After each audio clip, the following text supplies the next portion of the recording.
السلام علیکم ورحمۃ اللہ وبرکاتہ۔ آپ تمام کا ہبۂ دل ناولز میں استقبال ہے۔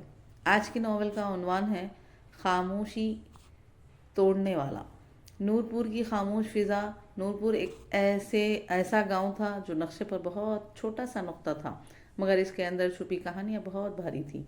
صبح کی اذان کے ساتھ یہاں زندگی جاگتی، کھیتوں میں ہل چلتے، عورتیں کنویں پر جمع ہوتی، بچے اسکول کی طرف دوڑتے۔ باہر سے دیکھے تو لگتا جیسے یہ گاؤں امن اور سادگی کی مثال ہو، مگر اس سکون کے نیچے ایک ایسی خاموشی دفن تھی جو برسوں سے ظلم کو پال رہی تھی۔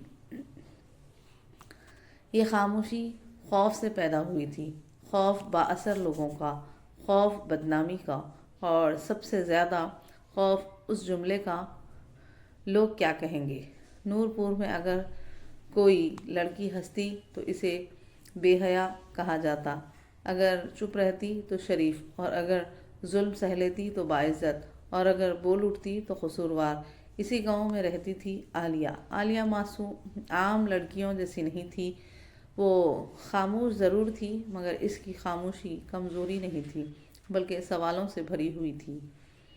وہ اکثر کھڑکی کے پاس بیٹھ کر باہر دیکھتی رہتی، جیسے اس گاؤں کے چہروں کے پیچھے چھپی حقیقت کو پڑھنے کی کوشش کر رہی ہو۔ اس کے ابو ریاض صاحب اسکول میں کلرک تھے، ماں گھریلو عورت، سادہ مگر ڈری ہوئی۔ ماں اکثر عالیہ کو سمجھاتی، بیٹی اپنی حد میں رہا کرو، یہاں زیادہ سچ بولنے والے زیادہ نہیں جیتے۔ عالیہ ماں کی بات سنتی، مگر اس کے دل میں ایک عجیب سا بوجھ رہتا۔ وہ جانتی تھی کہ اکثر سب اپنی حد میں ہی رہے تو ظلم کی کوئی حد نہیں رہتی۔ عالیہ کالج جانا چاہتی تھی، استاد بننے کا خواب دیکھتی تھی۔ وہ چاہتی تھی کہ گاؤں کی لڑکیاں کتابوں سے ڈرنے کی بجائے سوال کرنا سیکھیں، مگر نورپور میں خواب دیکھنا بھی ایک طرح کی بغاوت تھی۔ اسی گاؤں کے کچے سے گھر میں رہتی تھی رانی۔ رانی کی عمر زیادہ نہیں تھی، شاید 16 یا 17 برس۔ دبلی پتلی، نظریں ہمیشہ جھکی ہوئی، جیسے ہر انسان سے معافی مانگ رہی ہو کہ وہ اس دنیا میں موجود ہے۔ اس کے ابو کھیتوں میں مزدوری کرتے تھے، ماں بیمار رہتی تھی۔ غربت نے رانی سے بچپن بھی چھین لیا تھا۔ گاؤں والے رانی کو نام سے نہیں پکارتے تھے، بس کہتے، ارے وہ غریب کی لڑکی۔ یہ جملہ رانی کی پہچان بن چکا تھا۔ عالیہ اور رانی ایک ہی اسکول میں پڑھتی تھیں۔ عالیہ نے کئی بار محسوس کیا کہ رانی کچھ کہنا چاہتی ہے، مگر الفاظ اس کے گلے میں ہی مر جاتے ہیں۔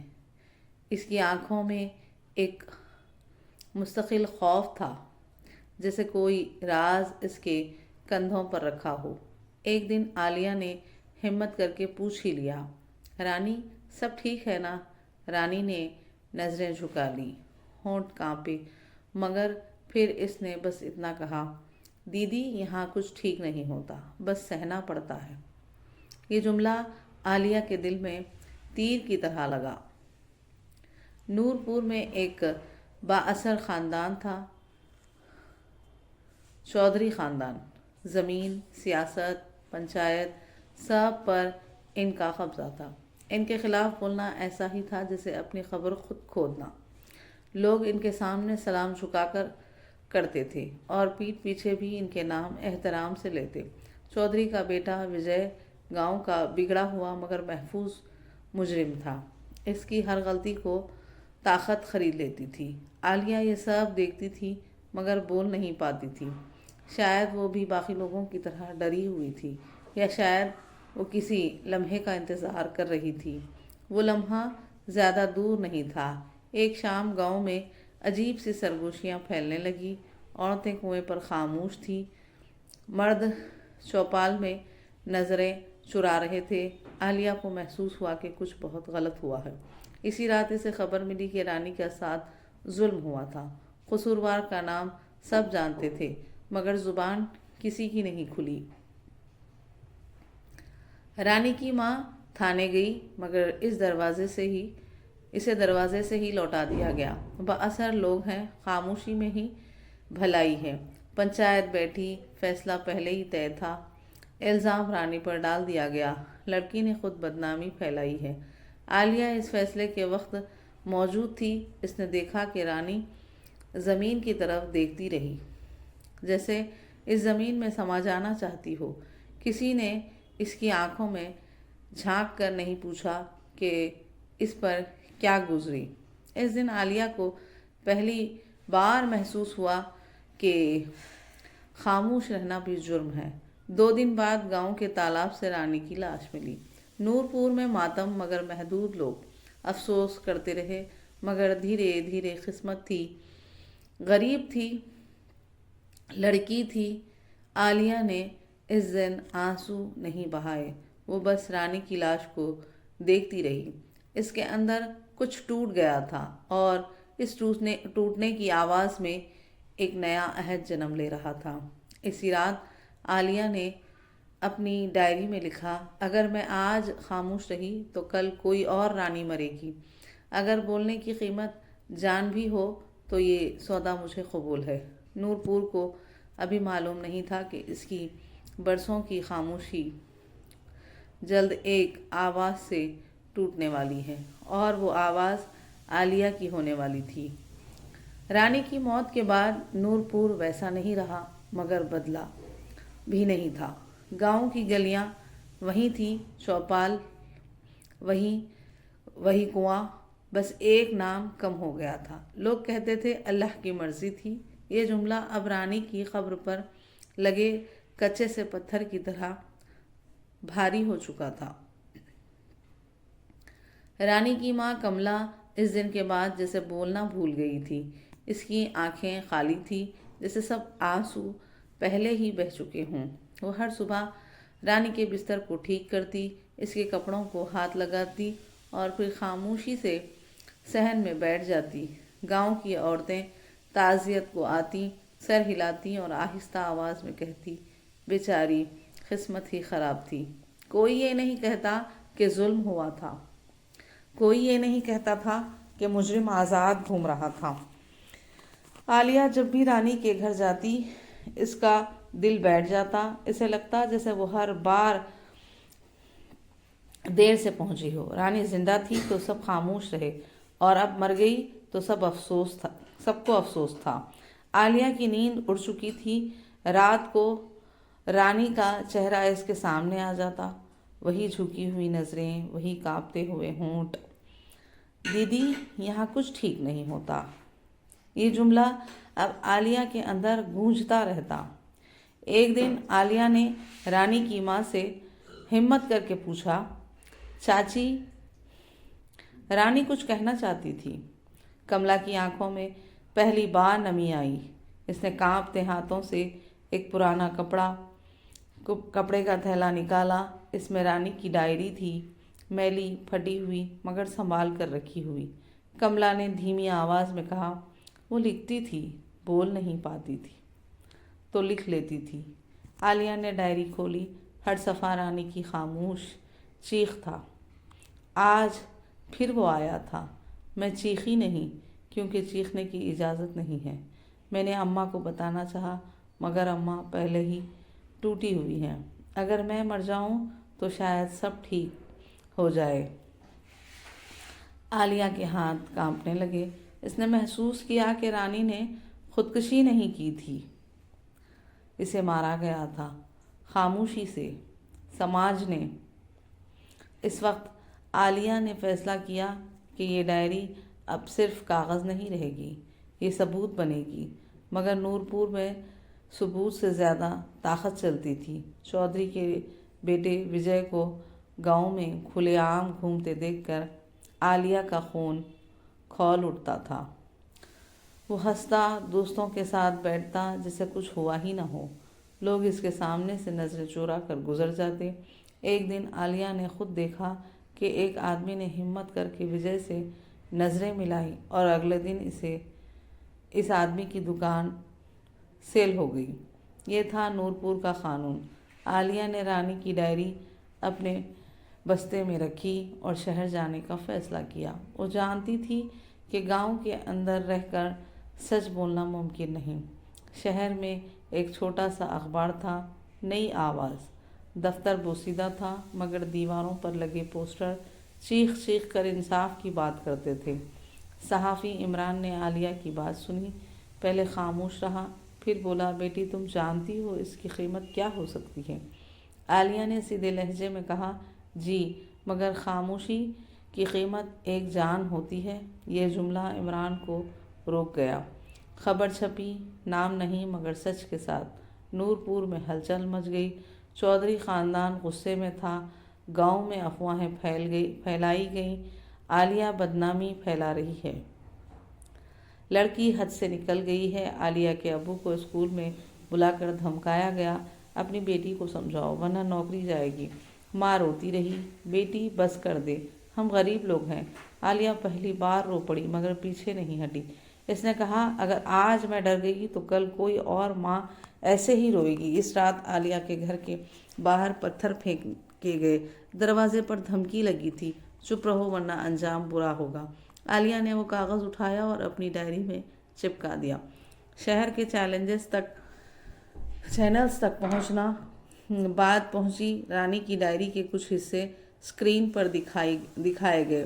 لوگ پہلی بار رانی کی آواز سن رہے تھے۔ مرنے کے بعد پولیس پر دباؤ پڑا، کیس دوبارہ کھلا۔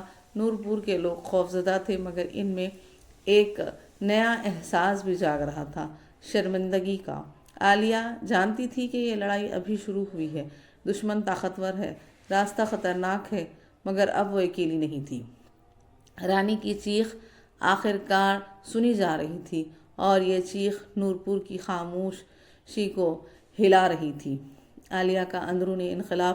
خبر چھپنے کے بعد عالیہ کی زندگی دو حصوں میں بٹ گئی تھی، ایک وہ جو سب کے سامنے مضبوط نظر آتی تھی اور دوسری وہ جو رات کے اندھیرے میں خود سے لڑتی تھی۔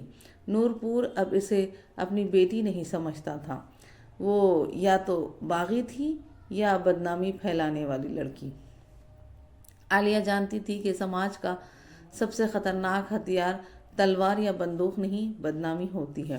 گاؤں کی گلیوں میں اس کے نام کے ساتھ جملے جڑنے لگے تھے۔ کوئی کہتا زیادہ پڑھی لکھی ہو گئی ہو، کوئی سرگوشی کرتا لڑکی اکیلی شہر کیوں جاتی ہے۔ یہ وہ سوال تھے جو کسی لڑکی سے کبھی نہیں پوچھے جاتے۔ ایک دن عالیہ بازار سے واپس آ رہی تھی کہ چند عورتیں اچانک خاموش ہو گئیں۔ ان کی نظریں عالیہ کے پیچھے چلنے لگیں جیسے وہ کوئی جرم کر کے لوٹ رہی ہو۔ عالیہ نے قدم تیز کر لیے مگر دل میں ایک بوجھ اتر آیا۔ کیا میں واقعی غلط ہوں؟ یہ سوال پہلی بار اس کے اندر ابھرا۔ اس رات وہ دیر تک جاگتی رہی۔ اس کی ڈائری اس کے سامنے کھلی تھی مگر الفاظ نہیں نکل رہے تھے۔ ذہن میں رانی کا چہرہ گھوم رہا تھا اور اس کے ساتھ ایک اور چہرہ، اس کا اپنا۔ اگر رانی زندہ ہوتی تو کیا وہ بھی ایسے ہی ٹوٹتی یا شاید اس سے بھی پہلے خاموش ہو جاتی؟ عالیہ کو احساس ہوا کہ وہ صرف رانی کے لیے نہیں لڑ رہی تھی، وہ اپنے مستقبل کے لیے بھی کھڑی تھی، مگر یہ سمجھ آنا آسان نہیں تھا، قبول کرنا نہیں۔ اگلے دن پولیس نے عالیہ کو بیان کے لیے بلایا۔ تھانے کا ماحول سرد تھا۔ ایک افسر نے فائل بند کرتے ہوئے کہا، دیکھو بیٹی، یہ کیس آسان نہیں ہے، بااثر لوگ ہیں، بہتر یہی ہے کہ تم پیچھے ہٹ جاؤ۔ عالیہ نے پہلی بار محسوس کیا کہ خوف صرف گاؤں میں نہیں، قانون کے کمروں میں بھی رہتا ہے۔ اس نے آہستہ مگر صاف لہجے میں کہا، سر، اگر میں پیچھے ہٹ گئی تو پھر قانون آگے کس لیے بڑھے گا؟ افسر نے نظریں چرا لی۔ خاموشی وہاں بھی بول رہی تھی۔ شہر میں صحافی عمران عالیہ کے لیے ڈھال بن چکا تھا۔ اس نے اسے سمجھایا، یہ لڑائی لمبی ہے، تمہیں خود کو مضبوط کرنا ہوگا، صرف جذبات کافی نہیں ہوں گے۔ اسی دن عمران نے عالیہ کو ایک وکیل سے ملوایا، نسرین فاطمہ۔ ایک درمیانی عمر کی عورت، آنکھوں میں سختی اور آواز میں اعتماد۔ نسرین نے رانی کی ڈائری دیکھی، رپورٹس پڑھی اور پھر بولی، یہ کیس صرف جرم کا نہیں، نظام کا ہے، اور نظام کو ہلانے کے لیے صبر اور ہمت دونوں چاہیے۔ عالیہ پہلی بار کسی عورت کو اتنے اعتماد سے بولتے دیکھ رہی تھی۔ اس کے اندر ایک نیا حوصلہ جگا۔ نسرین نے اسے خبردار کیا، یہ لوگ تمہیں توڑنے کی کوشش کریں گے، کبھی ڈرا کر، کبھی بدنام کر کے، کبھی تمہارے گھر والوں کے ذریعے۔ تمہیں فیصلہ کرنا ہوگا کہ تم کہاں تک جا سکتی ہو۔ عالیہ نے بغیر سوچے جواب دیا، جہاں تک سچ لے جائے۔ مگر یہ جواب دینا آسان تھا، اس پر چلنا مشکل۔ اس شام عالیہ کے ابو نے اسے کمرے میں بلایا۔ ان کا چہرہ تھکا ہوا تھا، آنکھوں میں بے بسی۔ بیٹی، آج مجھے نوکری سے نکالنے کی دھمکی ملی ہے۔ میں تم پر فخر کرتا ہوں، مگر میں تمہیں ٹوٹتا نہیں دیکھ سکتا۔ یہ وہ لمحہ تھا جہاں عالیہ کی ہمت ڈگمگائی۔ وہ چیخ کر کہنا چاہتی تھی کہ یہ میری غلطی نہیں ہے، مگر اس نے دیکھا کہ اس کے ابو کے کندھے جھکے ہوئے ہیں اور ماں خاموشی سے دروازے کے پاس کھڑی رو رہی ہے۔ عالیہ پہلی بار سوچا کہ کیا ایک جان بچانے کے لیے میں 3 زندگیاں قربان کر رہی ہوں۔ اس رات اس نے سجدے میں سر رکھا، کوئی لمبی دعا نہیں کی، بس اتنا کہا، یا اللہ، اگر میں غلط ہوں تو مجھے روک دے، اور اگر میں سچ پر ہوں تو مجھے توڑنے نہ دینا۔ اس دعا کے بعد اس کے دل میں عجیب سا سکون اتر آیا۔ اگلے دن عالیہ نے فیصلہ کیا، وہ اب صرف متاثرہ لڑکی نہیں بنے گی، وہ گواہ بنے گی، اور آواز بھی۔ اس نے شہر کی ایک تنظیم کے ساتھ کام شروع کیا جو عورتوں کو قانونی آگاہی دیتی تھی۔ وہاں اس نے پہلی بار سیکھا کہ سچ کو کیسے قانون کی زبان میں ڈھالا جاتا ہے۔ وہ ورکشاپس میں بیٹھتی، نوٹس بناتی، سوال پوچھتی، ہر نیا لفظ اس کے اندر کے خوف کو کم کرتا جا رہا تھا۔ نورپور میں لوگ حیران تھے کہ یہ لڑکی اب رکنے والی نہیں ہے۔ چودھری خاندان اب کھل کر ناراض تھا۔ ایک دن عالیہ کے راستے میں گاڑی روک کر ایک آدمی نے کہا، عقل مند بن جاؤ ورنہ انجام اچھا نہیں ہوگا۔ عالیہ کے ہاتھ کانپے، مگر اس نے آنکھیں نہیں جھکائیں۔ اسے اس دن احساس ہوا کہ ڈر اب بھی ہے، مگر ڈر اس پر حاوی نہیں رہا۔ یہی تھا اندرونی انقلاب۔ وہ جان چکی تھی کہ ہمت کا مطلب خوف کا نہ ہونا نہیں، بلکہ خوف کے باوجود کھڑے رہنا ہے۔ عالیہ اب وہ لڑکی نہیں رہی تھی جو کھڑکی سے باہر دیکھ کر سوال کیا کرتی تھی۔ اب وہ باہر نکل چکی تھی، اور نورپور کو ابھی اندازہ نہیں تھا کہ ایک لڑکی کے اندر ہونے والی یہ تبدیلی جلد پورے نظام کو چیلنج کرنے والی ہے۔ سچ بولنے کی قیمت۔ سچ جب زبان پر آتا ہے تو سب سے پہلے تنہائی ساتھ لاتا ہے۔ عالیہ یہ بات اب سمجھ چکی تھی کہ نورپور کی گلیاں اب اسے اجنبی لگتی تھی۔ وہی راستے جہاں وہ بچپن میں بے خوف دوڑا کرتی تھی، اب سوال بن کر اس کے سامنے کھڑے تھے۔ ہر موڑ پر ایک نظر، ہر دروازے کے پیچھے ایک سرگوشی۔ یہی ہے وہ لڑکی۔ عالیہ سنتی تھی مگر رکتی نہیں تھی۔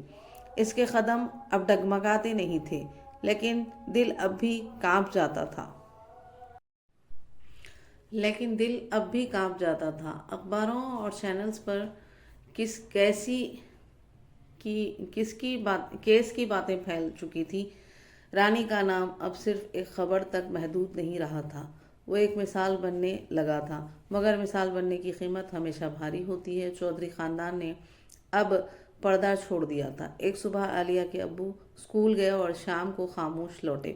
ان کے ہاتھ میں ایک کاغذ تھا، نوکری سے برطرفی کا خط۔ ماں نے کاغذ دیکھا تو زمین پر بیٹھ گئی۔ ہم کیا کریں گے اب؟ عالیہ نے پہلی بار خود کو مجرم محسوس کیا، حالانکہ اس نے کوئی جرم نہیں کیا تھا۔ ابو نے دھیمی آواز میں کہا، بیٹی، میں کمزور نہیں ہوں، مگر سچ کے ساتھ جینا آسان نہیں ہوتا۔ یہ وہ لمحہ تھا جب سچ نے عالیہ سے پہلا بڑا خراج مانگا تھا۔ اس ہفتے اس کے گھر بجلی کا کنیکشن کاٹ دیا گیا۔ دکاندار ادھار دینے سے کترانے لگے۔ محلے کی عورتیں جو کبھی ماں کے ساتھ ہنستی تھی اب راستہ بدل لیتی۔ نور پور نے فیصلہ کر لیا تھا کہ سچ بولنے والوں کو اکیلا کر دیا جائے۔ عالیہ رات کو چھت پر بیٹھ کر آسمان دیکھتی تھی۔ ستارے وہی تھے مگر زمین بدل گئی تھی۔ وہ خود سے سوال کرتی، کیا میں واقعی سب کو تکلیف دے رہی ہوں؟ پھر اسے رانی کی ڈائری یاد آتی اور سوال کا جواب خود مل جاتا۔ ایک دن شہر سے واپس آتے ہوئے عالیہ کی بس کو کچھ دور روک لیا گیا۔ 2 آدمی سوار ہوئے۔ نظریں سیدھی عالیہ پر تھیں۔ ایک نے آہستہ آواز میں کہا، بہت بہادر بن رہی ہو، یاد رکھو حادثے بھی ہو جاتے ہیں۔ بس چلی مگر عالیہ کا دل وہیں رک گیا تھا۔ اس رات وہ دیر تک جاگتی رہی۔ خوف پہلی بار اس کے دل میں اتنی شدت سے اترا تھا کہ یہ خوف صرف اس کا نہیں تھا، یہ اس کی ماں باپ کی جان کا تھا، ان کی عزت کا تھا۔ اس نے نسرین فاطمہ کو فون کیا۔ نسرین نے خاموشی سے سنا، پھر کہا، عالیہ اب تم پیچھے ہٹ بھی جاؤ تو یہ لوگ نہیں رکیں گے، کیونکہ تم ان کا سب سے بڑا ہتھیار توڑ دیا ہے، خاموشی۔ یہ سچ تھا اور سچ کڑوا ہوتا ہے۔ اگلے دن عدالت میں پیشی تھی۔ کمرہ بھرا ہوا تھا۔ ایک طرف وکیل، دوسری طرف طاقت اور پیسے کا لشکر۔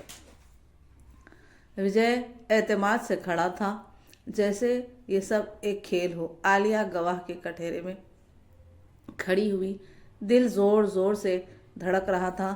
وکیل صفائی نے سوال شروع کیے، کیا آپ کے پاس کوئی براہ راست ثبوت ہے؟ کیا آپ نے خود کچھ دیکھا؟ کیا یہ سچ نہیں کہ آپ شہرت حاصل کرنا چاہتی ہیں؟ ہر سوال تیر کی طرح لگ رہا تھا۔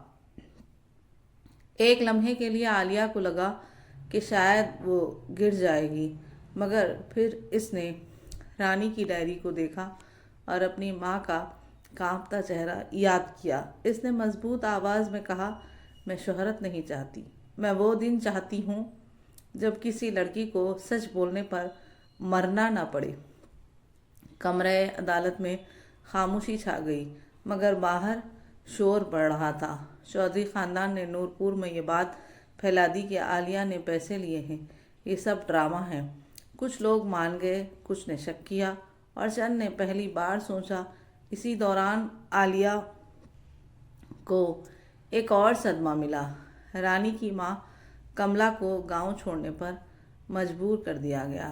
اس کا کچا گھر گرا دیا گیا، یہ کہہ کر کہ زمین غیر قانونی تھی۔ عالیہ شہر گئی، کملا کو ایک شیلٹر ہوم میں جگہ دلائی۔ کملا نے عالیہ کے ہاتھ پکڑ کر کہا، بیٹی میری رانی تو چلے گی مگر تم رک مت جانا۔ یہ الفاظ عالیہ کے لیے قسم بن گئے، مگر جسم اور دل دونوں تھک چکے تھے۔ ایک رات عالیہ بیمار پڑ گئی، بخار میں وہ بڑبڑاتی رہی۔ رانی کا نام، عدالت، دھمکیاں، ماں اس کے سرانے بیٹھی رو رہی تھی۔ اسی بخار میں عالیہ نے خواب دیکھا، ایک بڑا کمرہ جہاں سب خاموش ہیں اور رانی درمیان میں کھڑی پوچھ رہی ہے، دیدی کیا اب بھی چپ رہو گی؟ عالیہ کی آنکھ کھل گئی۔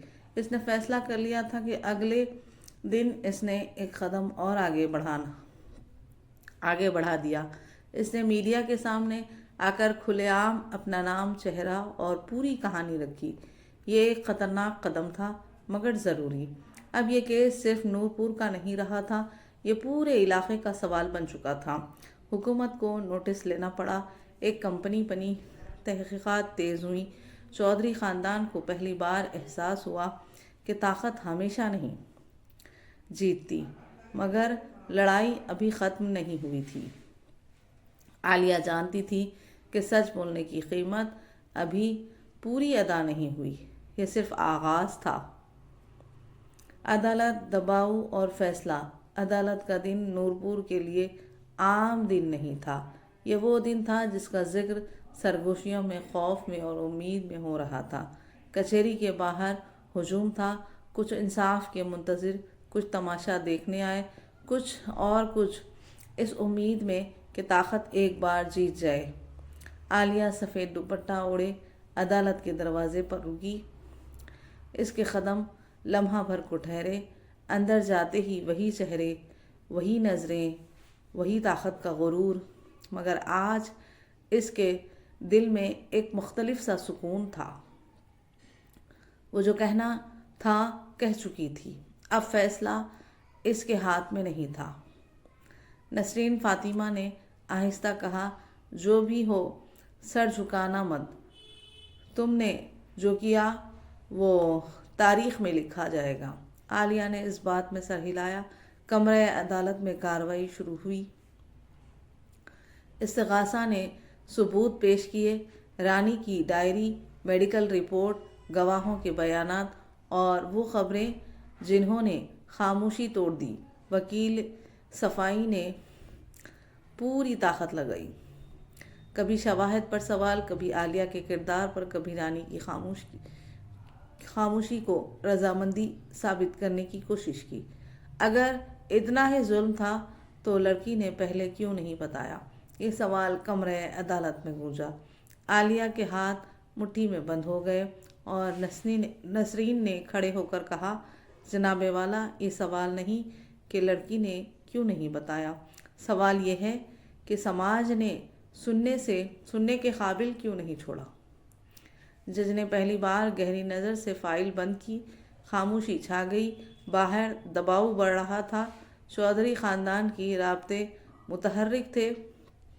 سیاستدانوں کے فون، پولیس افسران کی ملاقاتیں اور اخبارات پر اثر ڈالنے کی کوشش۔ ایک رات عالیہ کو ایک نامعلوم نمبر سے فون آیا، آخری موقع ہے، بیان واپس لے لو، ہم سب ٹھیک کر دیں گے۔ عالیہ نے فون بند کر دیا۔ اس کے ہاتھ کانپ رہے تھے مگر آواز نہیں۔ اسی رات اس کے ابو نے اسے پاس بٹھایا۔ انہوں نے پہلی بار اس کی آنکھوں میں سیدھا دیکھا۔ بیٹی، میں نے ساری عمر سچ سے ڈر کر گزاری، اگر آج تم ہار بھی گئی تو بھی تم جیت چکی ہو۔ یہ جملہ عالیہ کے لیے سہارے کی دیوار بن گیا تھا۔ عدالت میں آخری دن آیا۔ جج نے فیصلہ محفوظ کر لیا۔ وہ چند دن سب سے طویل تھے۔ نورپور میں افواہیں تھیں، فیصلہ بدل گیا تھا، پیسے چل گئے تھے، کچھ نہیں ہوگا۔ عالیہ خاموش رہی۔ اس نے انتظار کرنا سیکھ لیا تھا۔ آخر کار وہ دن آیا۔ عدالت بھری ہوئی تھی، ہر سانس رکی ہوئی تھی۔ جج نے فیصلہ پڑھنا شروع کر دیا۔ الفاظ آہستہ تھے مگر وزندار۔ عدالت اس نتیجے پر پہنچی ہے کہ متاثرہ لڑکی پر ہونے والا جرم محض ایک فرد کا نہیں بلکہ ایک طاقتور نظام کا عکاس ہے جو خاموشی کو ہتھیار بناتا ہے۔ چودھری خاندان کے چہرے زرد پڑ گئے۔ ملزم وجے کو قصوروار ٹھہرایا جاتا ہے اور قانون کے مطابق سزا سنائی جاتی ہے۔ کمرہ عدالت میں سناٹا چھا گیا۔ پھر ایک دبی ہوئی سرگوشی اور پھر شور۔ عالیہ کی آنکھوں سے آنسو بہنے لگے۔ یہ کمزوری کے نہیں تھے، یہ برسوں کی خاموشی کے ٹوٹنے کی آنسو تھے۔ نسرین نے اس کا ہاتھ مضبوطی سے تھام لیا۔ فیصلہ سنایا جا چکا تھا مگر کہانی ختم نہیں ہوئی تھی۔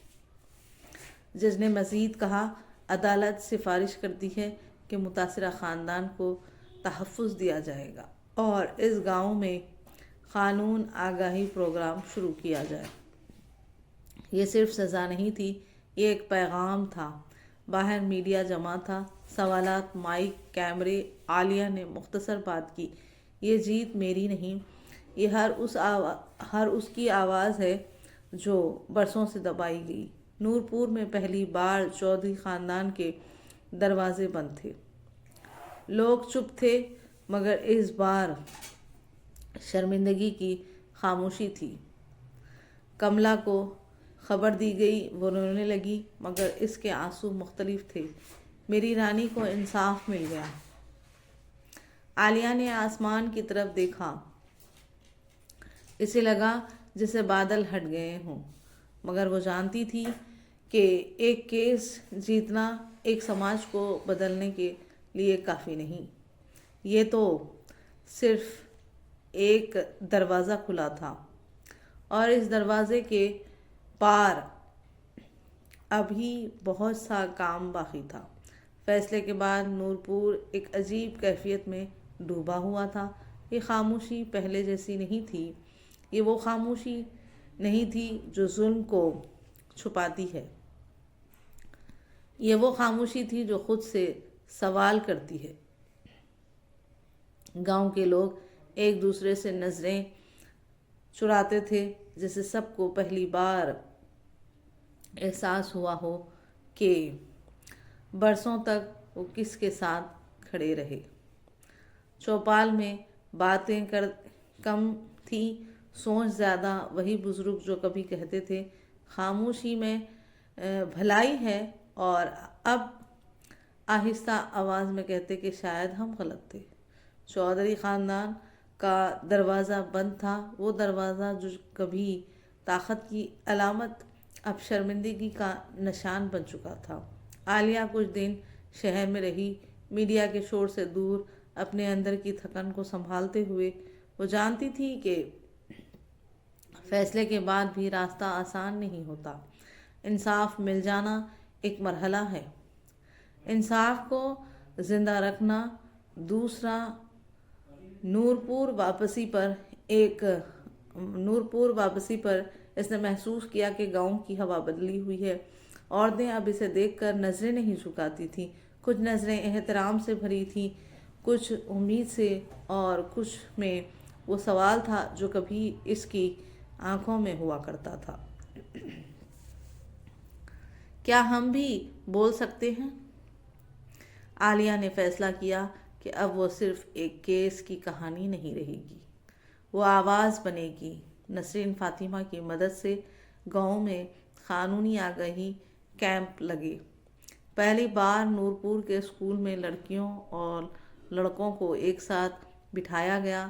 قوانین، حقوق اور شکایت درج کرنے کے طریقے سادہ زبان میں سمجھائے گئے۔ کچھ لوگ ناراض ہوئے، کچھ نے مخالفت کی، مگر اب خوف کا پل ٹوٹ چکا تھا۔ ایک دن ایک کم عمر لڑکی عالیہ کے پاس آئی۔ اس کی آواز کانپ رہی تھی۔ دیدی، اگر ہم بولیں تو کیا واقعی سنا جائے گا؟ عالیہ نے اس کے سر پر ہاتھ رکھا۔ سچ ہمیشہ سنا جاتا ہے، بس کبھی کبھی وقت لیتا ہے۔ یہ جملہ اس نے پہلی بار یقین کے ساتھ کہا تھا۔ کملا بھی شیلٹر ہوم سے واپس آئی۔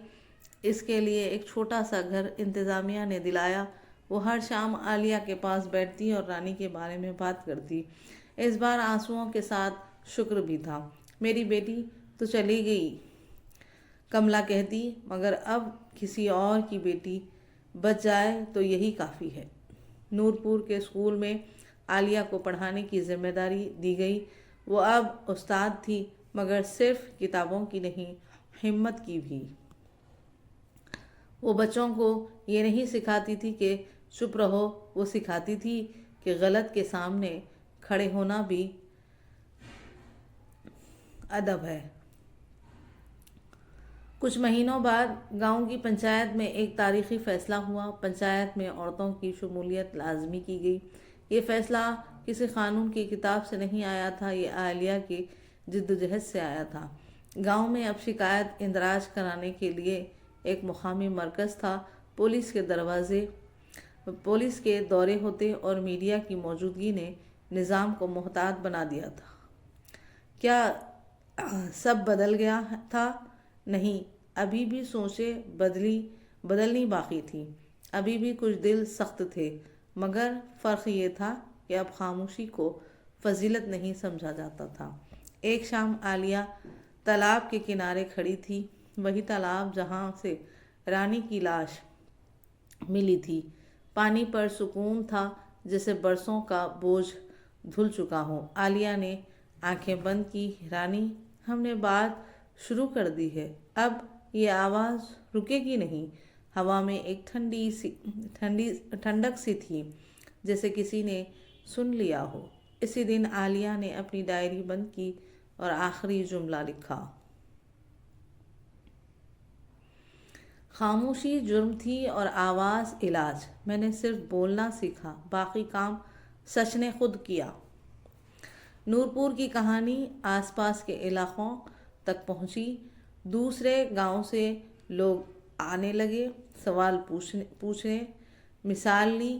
عالیہ کو لیکچرز کے لیے بلایا جانے لگا، مگر وہ ہمیشہ کہتی میں کوئی ہیرو نہیں ہوں، میں وہ ہوں جو ڈر کے باوجود کھڑی رہی، یہ سب کر سکتا ہے وقت کے ساتھ۔ عالیہ کی زندگی سادہ رہی مگر بامقصد، اس نے شادی یا شہرت کی جلدی نہیں کی، اس کے لیے سب سے بڑا رشتہ وہ اعتماد تھا جو لوگ اس پر کرتے تھے۔ اور